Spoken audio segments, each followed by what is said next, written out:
Hello and welcome to today's physics class where we're going to talk about vector operations. I'm Mr. Marquez, your favorite summer school physics teacher or overall physics teacher. Let's get started.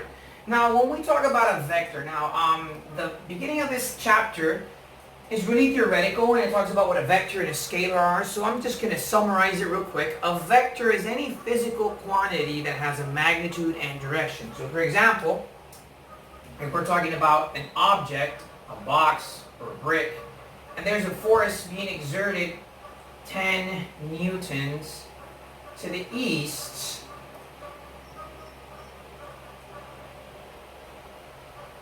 we say that that force is a vector because it has a magnitude of 10 newtons and it has a direction which is eastward. Now let's say, of course we know that in physics more than one force acts on an object, so let's say that in this same brick there is another force of -3 newtons westward. Now the 3 is not negative because of the direction necessary, or because the number is negative. It's negative because of the direction, which makes us, or takes us to review that when we talk about displacement or distance, like we did in our previous chapter, we know that north is positive, south is negative, west is also negative, and east is positive. North, south, west, and east, and of course we're only talking about motion in one dimension, okay? So that means that whenever I have a vector, it has magnitude and it has direction. So this force is a vector because it has a magnitude of 10 newtons to the east. Velocity and speed are different, even though they may mean the same thing or are interpreted as the same thing. But velocity is a vector quantity because if I say that the object is moving 30 meters per second north, it's a vector because I'm not only giving you the magnitude but also the direction. Magnitude is 30 meters per second and the direction is north. And if I just said that the object moves 30 meters per second and I'm not giving you any direction, it's called a scalar. Now vectors undergo vector operations because they are measurable quantities. So we're going to talk about vector operations. We're going to talk about real simple vector operations first, and then we're going to talk about more diagonal vectors. So taking the example of this one, if I have a brick and there's a force of 10 newtons to the east being exerted on it, and then another force of 3 newtons to the west being exerted on it, then how much force is being applied? So this is a vector, you just add them. You say 10 plus -3, which equals +7 newtons. But is it +7 newtons to the east or +7 newtons to the west? That's the question. Well, what you do in this case is you measure look at the magnitudes. The magnitude of this force is +10 newtons. The magnitude of the other force is -3 newtons. So when I add that and I get 7, which is positive, that means that the greater force is actually being exerted to the east. So we say that our answer is 7 newtons to the east. If the 7 had been negative, then we would have said that it would have been 7 newtons to the west. Okay? So that's when you have vectors in one dimension, either moving right or moving left or moving up or down, which is what we saw in our last chapter when we talked about motion in one dimension. But we know that in the physical world, things don't just always move either up, down, left or right, but we have diagonal motion. So what if we have something like this? Northeast. And which, by the way, vector quantities is used a lot in hurricane or tropical storm mapping, because if you notice, they are moving west northwest or east northeast or south southwest or whatever, right? And it's because the motion of a hurricane or a tropical storm or a tropical system or a storm system in general has a vectorial motion because it moves in more than, not just up or down or left or right, but it moves diagonally, and there's even 3-dimensional motion. So what do we do when we have a vector moving northeast? Like, let's say we have a car going up a hill, at 20 meters per second northeast. What do we do in that case? How do we measure the resultant, which is basically, the answer when we do vector operations? Well, when you have vectors like this, northeast, southeast, southwest, and northwest, we use trigonometry.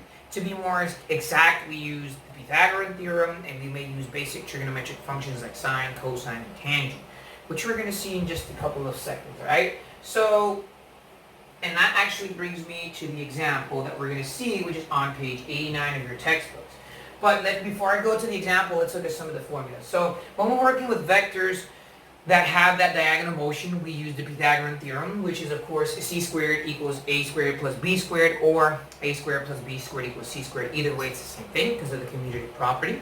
And we're going to use the tangent function to find the angle, although that it's not just limited to the tangent function. It can also, depending on what type of vectors we're working on, we can use cosine or inverse sine. But for the time being, the tangent function, which is of course opposite over adjacent, and the inverse tangent actually gives me the value of an angle. So what does that mean, the value of an angle? Well, if I have a motion occurring northeast, this forms a 90-degree triangle where we have A and B, and of course our hypotenuse is C, and where we have Z.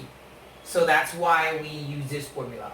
The opposite over the adjacent, or the inverse tangent of A divided by B, gives me my my Z value. And I know that may seem a little abstract right now, but once I start working on the example, you'll understand. So this example is on page 89 of your textbook. I paraphrased it a little bit because I didn't have enough space to write it, but it basically says, an archaeologist climbs the Great Pyramid of Giza. The Great Pyramid of Giza, Egypt. The pyramid's height is 136 meters. So we'll say that the height is 136 meters. And its width is 230 meters.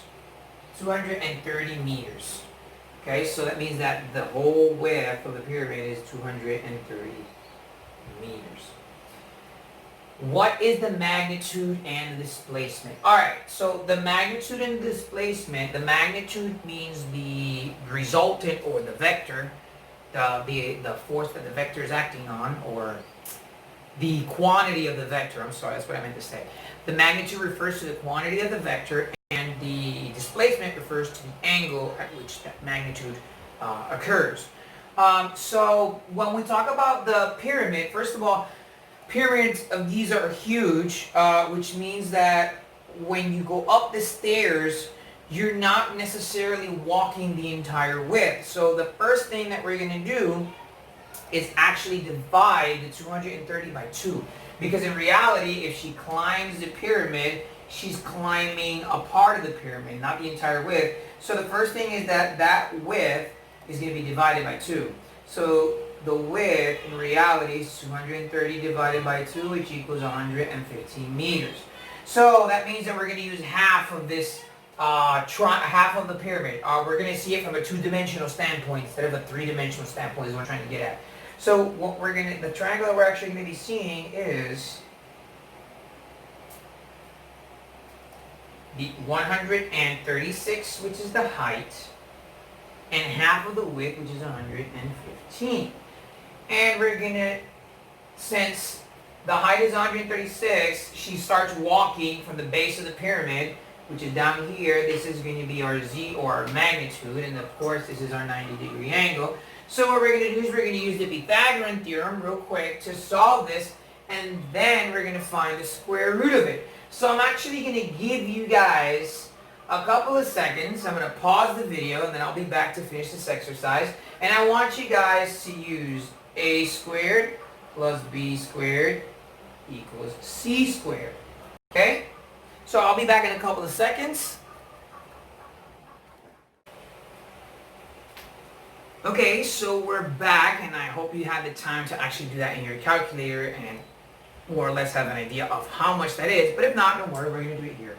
So we're going to say a squared plus b squared equals c squared, which would be 136 squared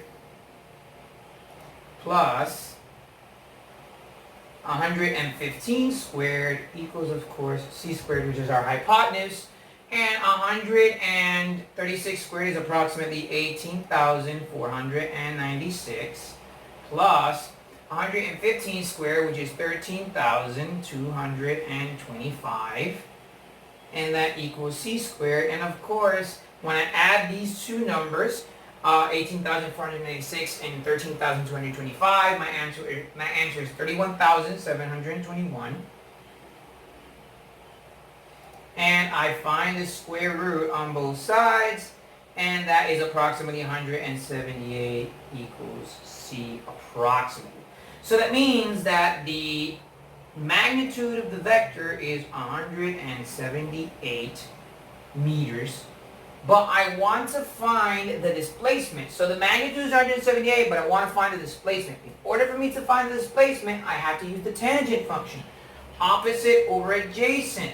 Now to find the value of z, that has to be the inverse tangent. So what I'm actually going to do is use this formula right here and say z equals the inverse tangent of 136 divided by 115. So what you're going to do is you're going to divide that in your calculator, and then you're going to press second and tangent. That's a function in your calculator, second and tangent, and your answer is going to be z equals 49.8 degrees.